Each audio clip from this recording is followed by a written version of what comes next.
Hello students, welcome to my channel. তো students, আজকের ক্লাসে আমি আরেকটা নতুন টপিক নিয়ে হাজির হয়েছি। আজকে আমি ধাতু রূপের একটি ক্লাস করাবো। আগের ক্লাসে যেমন অনেকগুলো ধাতুর আলোচনা করেছি, দা ধাতু, স্থা ধাতু। আজকের ক্লাসে আলোচনা করব দৃশ ধাতু সম্পর্কে, যার অর্থ হচ্ছে দেখা। তাহলে স্টুডেন্টস, শুরু করা যাক। এটা কিন্তু পরস্ময়পদী ধাতু, তাই না? ভাদিগণীয়। দৃশ, যার অর্থ হচ্ছে দেখা, তাই না? এখানে দেখো প্রথমেই লট লকার। এই লট লকারের অর্থ কি? বর্তমান কাল। তাহলে এর রূপটা আমরা এখন দেখে নেব। দৃশ ধাতুর লট লকারের রূপগুলো দেখো। পশ্যতি, পশ্যতঃ,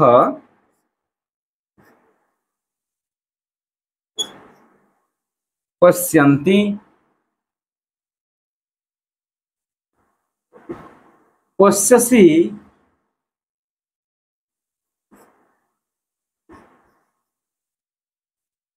পশ্যথঃ,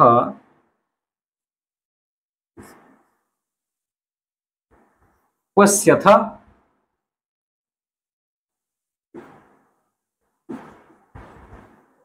পশ্যামি,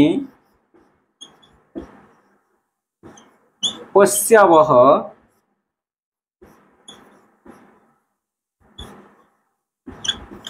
পশ্যামহ, পশ্যতি, পশ্যতঃ, পশ্যন্তি, পশ্যসি, পশ্যথঃ, পশ্যথ, পশ্যামি, পশ্যাবহ, পশ্যামহ।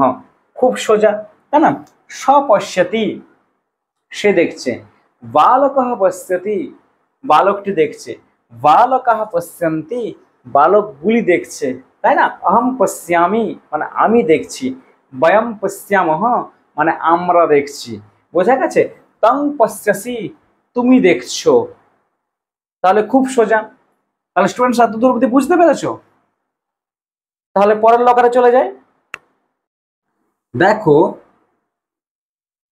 Long locker. এই লং লকারের অর্থ কি?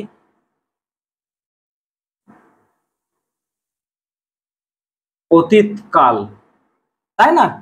যেটা পূর্বে ঘটিত হয়েছে, প্রাচীনকালের কথা আর কি, যেটা হয়ে গেছে।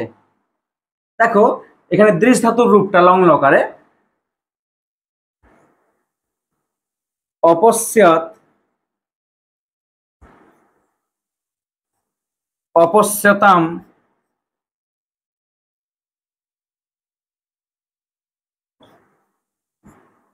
অপশ্যন,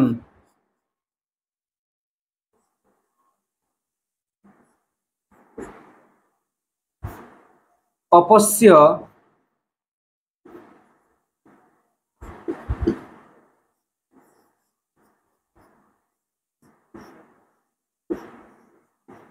অপশ্যতম,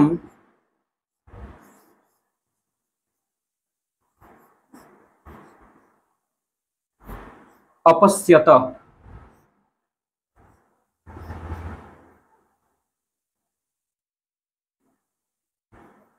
অপশ্যম,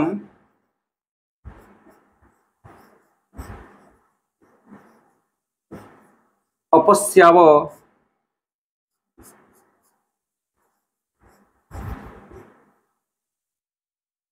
অপশ্যাম। তাহলে অপশ্যত, অপশ্যতম, অপশ্যন, অপশ্যহ, অপশ্যতম, অপশ্যত, অপশ্যম, অপশ্যাব, অপশ্যাম, তাই না? এটা লং লকার। জানো, স অপশ্যত মানে কি? সে দেখেছিল।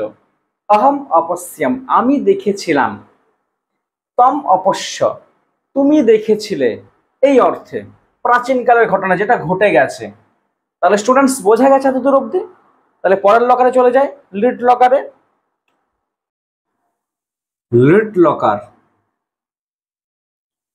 লিট লকারের অর্থ হচ্ছে ভবিষ্যৎকাল, ফিউচার টেন্স, মানে এখনো যেটা ঘটেনি, ভবিষ্যতে ঘটবে। তাহলে দৃশ ধাতুর লিট লকারের রূপটি কেমন এখানে দেখে নাও। দ্রক্ষ্যতি,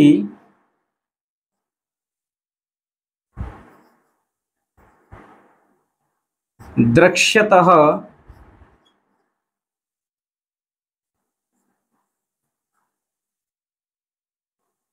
द्रक्ष्यन्ति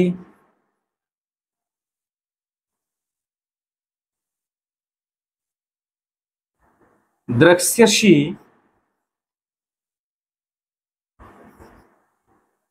द्रक्ष्यथः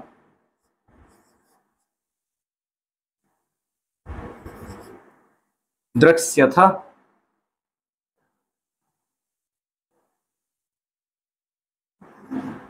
द्रक्ष्यामि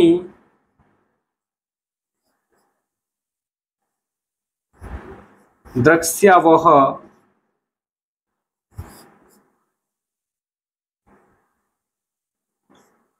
द्रक्ष्यामः द्रक्ष्यति द्रक्ष्यतः द्रक्ष्यन्ति द्रक्ष्यसि द्रक्ष्यथः द्रक्ष्यथ द्रक्ष्यामि द्रक्ष्यावः द्रक्ष्यामः তাই না যেমন স দ্রক্ষ্যতি সে দেখবে अहम द्रक्ष्यामि आमी देखब वयम द्रक्ष्यावः आम्रा देखब तम द्रक्ष्यसि तुमी देखबे তাই না বুঝতে পেরেছো স্টুডেন্টস এই যে দৃশ্য ধাতু যেটা ক্লাসটা করালাম আজকে খুব সোজা একটা ব্যাপার তোমাদের কাজ কি হবে খাতা কলম নিয়ে বসে পড়াশোনা করতে হবে রেগুলারিটি রাখতে হবে ডিসিপ্লিন নিয়মানুবর্তিতা নিয়ম করে প্রতিদিন পড়তে বসতে হবে যে একদিন পড়তে বসলাম 12 ঘন্টা পড়ে নিলাম এতে কিচ্ছু হবে না প্রতিদিন অল্প করে 5 ঘন্টা প্রতিনিয়ত পড়াশোনা করো সারা দিনের মধ্যে টিউশন স্কুল এইসব বাদে সেলফ স্টাডি বুঝতে পেরেছো কারণ তুমি যদি তোমার যদি কনসেপ্ট ক্লিয়ার না থাকে তুমি কিন্তু